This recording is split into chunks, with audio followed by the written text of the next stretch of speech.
ఈ దేశంలో ఏ రకమైనటువంటి ఇన్సిడెంట్ జరిగినా దాన్ని ఒక ఘాటికి కట్టేసేటువంటి మెంటాలిటీ అనేది ప్రజలకి అంటించినటువంటి పాలిటీషియన్స్ కి చాలా స్పష్టంగా కనిపిస్తుంది. ఉదాహరణకి మీరు మొన్న జరిగినటువంటి కలకత్తా ఇన్సిడెంట్ తీసుకుంటే అది ఒక ఆడపిల్లకి జరిగినటువంటి తీవ్రమైన అన్యాయం.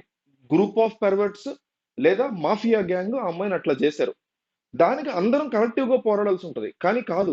మమతా బెనర్జీ ఒక సైడ్ బ్యాచ్, బీజేపీ ఒక సైడ్ బ్యాచ్, డాక్టర్లు ఒక సైడ్ బ్యాచ్, నాన్ డాక్టర్స్ ఒక సైడ్ బ్యాచ్. ఇట్లాగా మనుషులు విడిపోవడానికి మనిషి యొక్క మెంటాలిటీ ఎప్పుడు విడిపోవడం చాలా ఈజీ కలపడం కంటే మనుషుల్ని. దాన్ని ఉపయోగించుకుని రాజకీయ నాయకులు ఆడేటువంటి ఒక విష క్రీడలో మనం పార్టిసిపేట్ చేస్తూ అందులో భాగస్వాములుగా ఇలా విడిపోతూ ఉంటాం. ఇప్పుడు జరుగుతున్నటువంటి ఈ ఏదైతే ఈ గుడ్లవల్లేరు ఇన్సిడెంట్ ఉందో ఈ ఇన్సిడెంట్ విషయంలో కూడా పవన్ కళ్యాణ్ యొక్క ఇన్వాల్వ్మెంట్, పవన్ కళ్యాణ్ యొక్క పేరు ఎక్కువగా వినిపిస్తుంది. ఎందుకంటే మీకు ఆంధ్రప్రదేశ్లో జగన్మోహన్ రెడ్డి పాలనలో కావచ్చు, అంతకుముందు చంద్రబాబు నాయుడు పాలనలో కావచ్చు, ఏదైనా ఒక జరగకూడనటువంటి సంఘటన జరిగినప్పుడు పవన్ కళ్యాణ్ బాగానే రెస్పాండ్ అయ్యేవారు. అంటే ఇప్పుడు సుగాలి ప్రీతి ఇష్యూ అనేది చంద్రబాబు హయాంలోనే జరిగింది. అప్పుడు ఆయన కూడా రెస్పాండ్ అయ్యారు. తర్వాత చాలా మాట్లాడారు. ఇప్పుడు ఇంకా దాని గురించి ఏదో కథ నడుస్తున్నారు. వేరే డిస్కస్ మళ్ళీ ఇంకో రోజు మాడదాం. అట్లాగా ఇట్లాంటి ఇన్సిడెంట్స్ జరిగినప్పుడు ఏపీలో పవన్ కళ్యాణ్ రెస్పాండ్ అవ్వట్లేదు ఏంటి అనేటువంటి క్వశ్చన్స్ అయితే వస్తున్నాయి. ఈ మధ్య కాలంలో వస్తున్నాయి. మొన్న వరకు ఆ ఊర్లో ఒక పాపని ఇప్పటికి కూడా బయటికి రాలే ఆ విషయం. చేతబడని చెప్పి ఆ అమ్మాయిని చంపేశారు, లేదా చిన్నపిల్లలు ఇలా చేసి చంపేశారు ఆ పిల్లని. ఇప్పటికీ పిల్ల బాడీ దొరకల. దాని గురించి ఏ రోజు పవన్ కళ్యాణ్ మాట్లాడలేదు. డెఫినెట్లీ మనం దాని గురించి క్వశ్చన్ చేయాలి. అట్లాగే ఇంకొన్ని ఇన్సిడెంట్స్ గురించి కూడా ఆయన రెస్పాండ్ అవ్వాల్సి ఉంది.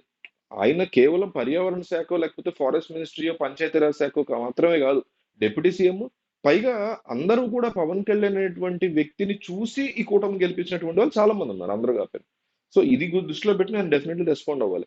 అయితే ఈ పర్టికులర్ ఇన్సిడెంట్ గుడ్లవల్లికి సంబంధించినటువంటి ఇన్సిడెంట్ లో ఈ విజయ్ అనేటువంటి ఎవరైతే ఈ మెయిన్ అక్యూజ్డ్ ఉన్నాడో, ఎవరైతే అందరి బాత్రూమ్స్ లో తన గర్ల్ ఫ్రెండ్ ని ఉపయోగించి ఇట్లా కెమెరాలు అవి పెట్టి ఆ ఇన్ఫర్మేషన్ అంతా తెచ్చుకొని బయట డార్క్ వెబ్ లోనో వేరే వేరే హాస్టల్స్ లోనో అబ్బాయిలకి ఆ వీడియోలో అమ్ముతున్నాడో, అమ్మి డబ్బులు చేసుకున్నాడో, ఆ మెయిన్ అక్యూజ్డ్ ఎవరైతే ఉన్నారో అతను ఒక పెద్ద పవన్ కళ్యాణ్ ఫ్యాన్ అంటూ ఇంటర్నెట్ లో విపరీతమైనటువంటి వార్తలు. అతన్ని ఇన్స్టాగ్రామ్ అకౌంట్ పట్టుకున్నారు.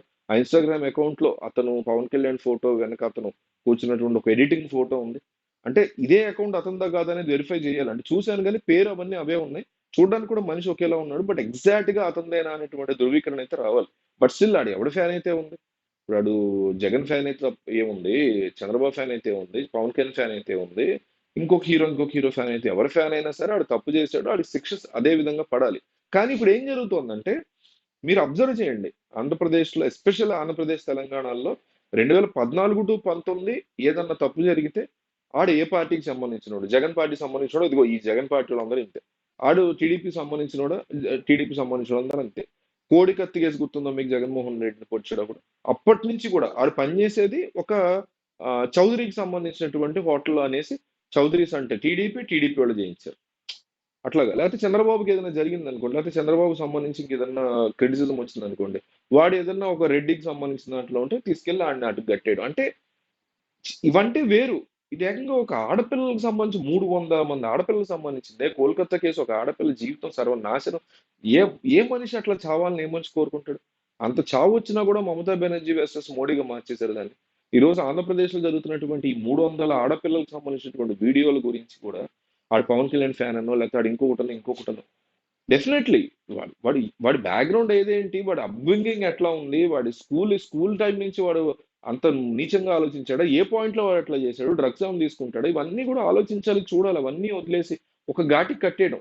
ఒకడు ఏదన్నా తప్పు చేశాడంటే ఘాటికి కట్టేయడం.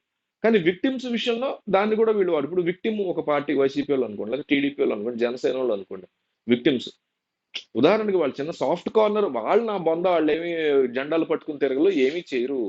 ఒక అభిమానమో లేకపోతే ఒక సాఫ్ట్ కార్నర్ ఉంటుంది. విక్టిమ్ కి ఉండొచ్చు, తప్పు చేసిన వాళ్ళకి కూడా ఉండొచ్చు. ఏదో ఒక సాఫ్ట్ కార్నర్ అంటూ లైఫ్ లో ఉంటుంది కదా. అట్లాంటి సిచ్యువేషన్ నెట్టేశారు కదా మనల్ని.